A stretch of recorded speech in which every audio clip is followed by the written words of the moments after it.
HOCD और HOCD की reality में आज हम बात करेंगे कि HOCD में क्या होता है और HOCD की रियलिटी में क्या होता है। इसके ऊपर हम पहले भी बोल चुके हैं, आज के इस वीडियो में थोड़ा सा और बोलने का प्रयास करेंगे, क्योंकि बहुत सारे लोगों को बीते दिनों में हमने देखा है कि बहुत सारी प्रॉब्लम इसके अंतर्गत आ रही है और बहुत सारे सवाल वह लोग पूछते हैं। तो उन सब सवालों के जवाब आज के इस वीडियो में देने की कोशिश करूंगा। तो बहुत सारे लोगों को यह लगता है कि HOCD और HOCD की रियलिटी को हम किस तरीके से पहचानें। मैं सर्वप्रथम एक बात कहना चाहता हूं कि अगर आपको HOCD है, ठीक है, तो सर्वप्रथम तो आपने ना तो ये मानना है कि आपको HOCD है और ना ये मानना है कि आप होमोसेक्सुअल हो या जो भी हो, XYZ हो, ठीक है, उस कम्युनिटी से बिलोंग करते हो, ये नहीं मानना है सबसे पहले आपने, ठीक है।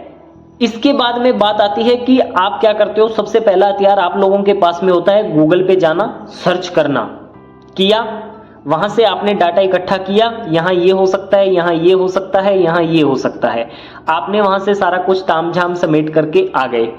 अब क्या करते हो कि आप वहां जाकर उसको अपने साथ कंपेयर करते हो कि इसने ये बात बोली, ये तो मेरे पे लागू होती है, ये ऐसे होती है, ये ऐसे होती है। ये सारा आंकलन खुद से करके खुद का एक विश्वास बना के आते हो कि हाँ मैं ऐसा हूं। उसके बाद में आप अगली चीज ये पढ़ते हो गूगल पे कि हाँ भाई अब ये ठीक कैसे होगी। तो जब उसने बता ही दिया कि आप ऐसे ही हो, तो वो तो ठीक ही नहीं होती। उसमें ये भी तो लिखा रहा है ना कि वो तो ठीक ही नहीं होती। अब अगला विश्वास क्या बना कि ये तो ठीक भी नहीं हो सकती, ठीक है। अब दो नेगेटिव विश्वास बनाया है ना आप जा करके वहां पे। हालांकि आपको प्रॉब्लम OCD का था, क्योंकि OCD का प्रॉब्लम था, तब सर्चिंग करना था, कंफर्म करना था, ये चीजें करनी थी ना इसके अंतर्गत। और जाकर के करके क्या आए हो कंफर्म आप कि मैं ऐसा हूं, ये चीजें करके आ गए ना वहां जाकर। अब मेरे को एक बात बताओ, गूगल सर्च करने का और ये सब करने का आपको क्या फायदा मिला या नुकसान मिला? नुकसान ही मिला। दूसरी एक और चीज बताता हूं। अब जिसको हम इस टॉपिक पे बोल रहे हैं ना, इसको क्या बोलते हैं? OCD, ठीक है, HOCD। अब OCD में ये चीज होती है कि यार तेरे को सेटिस्फेक्शन वहां जाकर के मिलता है, वहां तेरा इस सवाल का जवाब मिल सकता है, तो तू बार बार सर्च करेगा, बार बार सर्च करेगा तो बार बार वहां जाएगा। अब एक लत और लग गई, क्या? बार बार सर्च करने की। अब एक भी डाउट आया, चलो गूगल पे करते हैं सर्च, पढ़ते हैं कमेंट, ChatGPT पे चलते हैं, ये करते हैं, वो करते हैं, सब चीजें करते हो आप। एक समस्या और आ गई। यह समस्या किस वजह से आई? यह समस्या इस वजह से आई क्योंकि आप त्वरित सॉल्यूशन चाहते थे और चाहते थे मैं खुद से ही ऐसा कर दूंगा।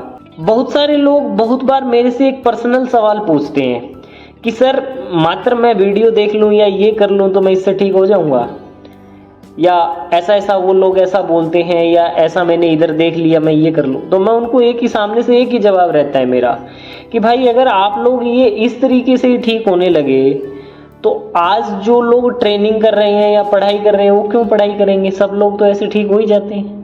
सीधी सी बात है, फिर तो किसी एक्सपर्ट के पास जाने की कोई जरूरत ही नहीं है। ये तो आप भी समझते हो ना, ये तो समझते ही हो। पता आपको भी है कि अगर चाय बनानी है तो दूध चाहिए। अब दूध ना तो आपके घर पे पशु है ना कुछ है, तो दूध लाना तो पड़ेगा ना। अब वो लाने वाला आप डेयरी से दूध लेकर के आओगे तो वो भी कहीं से तो लाता होगा ना।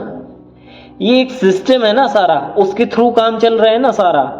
ये चीजों को समझिए यार। ये ऐसे जो सवाल है ना आपके, इनसे बच के रहिए।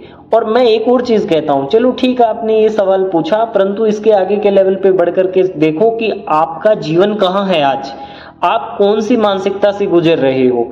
इन सब तथ्यों को अपने क्लियर कर लीजिए आप, ठीक है ना। जितना जल्दी आप इसके ऊपर काम कर लोगे ना तो इस चंगुल से बच जाओगे। तो मैं HOCD की यहां बात कर रहा था। तो इस तरीके से आपको इसके अंतर्गत और ज्यादा परेशानी होने लगती है। अब जितनी ज्यादा परेशानी होती है उतनी OCD आपकी और प्रगाढ़ होती जाती है। तो मैं हमेशा लोगों से यही बोलता हूं कि सर्वप्रथम तो आप जो इसकी रियलिटी है ना उसको जांचने की कोशिश मत करिए। देखिए मन में सवाल आता है, वो मैं मान सकता हूं कि मन में सवाल आया और उसका जवाब चाहिए, परंतु आप खुद से उसको जांचने के लिए गूगल पे, ChatGPT पे बिल्कुल न जाएं। ये मैं आपको सख्त हिदायत दे रहा हूं। जितने लोग भी जाते हैं ना, अगर आपको अपनी OCD को बिना कुछ करे 10% खत्म करनी है ना तो ये काम करना छोड़ दीजिए। अब ये 10% खत्म नहीं होती है, मैंने तो इधर बोल दिया, ऐसे खत्म नहीं होती। क्यों? क्योंकि जो ओसीडी का ट्रिगर पॉइंट है वो तो आपको बार बार कहते हैं कन्फर्म कर, कन्फर्म कर, ये तेरे को सवाल है, चल इसका जवाब ढूंढ, कन्फर्म कर। और कौन देगा आपको जवाब? कोई नहीं देगा। कौन देगा? चैट जीपीटी देगा या गूगल देगा। तो वहां जाते हो और आप करते हो, तो एक इल्यूजन और क्रिएट हो गया आपके लिए। इसमें समस्या आपकी घटी नहीं है, समस्या बड़ी है। जितने लोग मेरे साथ जुड़ते हैं, सबसे पहला काम मैं यही करवाता हूं कि उनका जो सर्च करने वाला जोन है ना, वो सबसे पहले बंद करवा दिया जाता है कि भाई ये काम आप बंद कर दो। आपको जो भी पूछने है मेरे से पूछो, आपके जो भी सवाल है मेरे से पूछो, सवाल लिख करके लाओ, जो भी सवाल पूछना है, जैसा भी पूछना है, सबके जवाब मैं दूंगा और विद प्रूफ दूंगा। तो इससे ज्यादा और आपको क्या चीज चाहिए? इतनी जब आपको इसके अंदर श्योरिटी मिलती है कि हाँ ठीक है, आपका जो भी सवाल है, पहली बात तो उसका जवाब मिलेगा, दूसरा विद प्रूफ मिलेगा, तो इसमें फिर आपको तो सर्च करने की तो कोई गुंजाइश बचती नहीं है। ठीक है, ये चीज है। तो मैं हमेशा बोलता हूं कि सर्च करना छोड़ दीजिए, सर्च करना छोड़ दीजिए, सर्च करना छोड़ दीजिए, इसकी रियलिटी को जांचना छोड़ दीजिए, अपने आप को उस तरीके का मानना छोड़ दीजिए।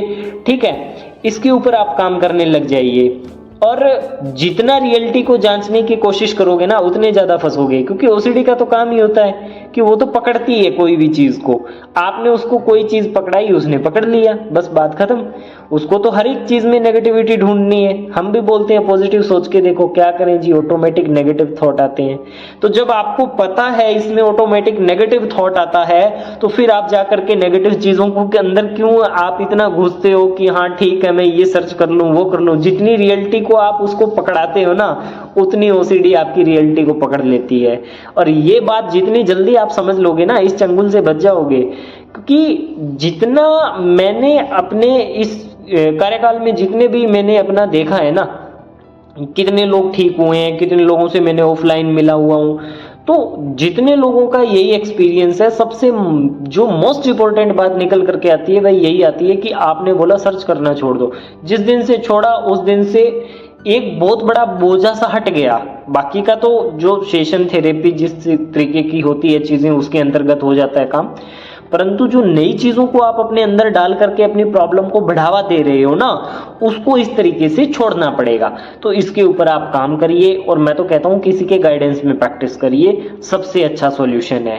गूगल पे सर्च करने की कोई जरूरत नहीं है, कहीं इधर उधर जाकर भटकने का कोई फायदा नहीं है। सिंपल वे में आप किसी के साथ जुड़िए, प्रैक्टिस करिए, बाहर निकलिए। जीवन बहुत खूबसूरत है, इसको अच्छी तरह से जिए। आई होप आज की ये वीडियो आपको अच्छी लगी होगी। यदि आज की वीडियो अच्छी लगी है तो इसे लाइक करें, चैनल को सब्सक्राइब करें। धन्यवाद।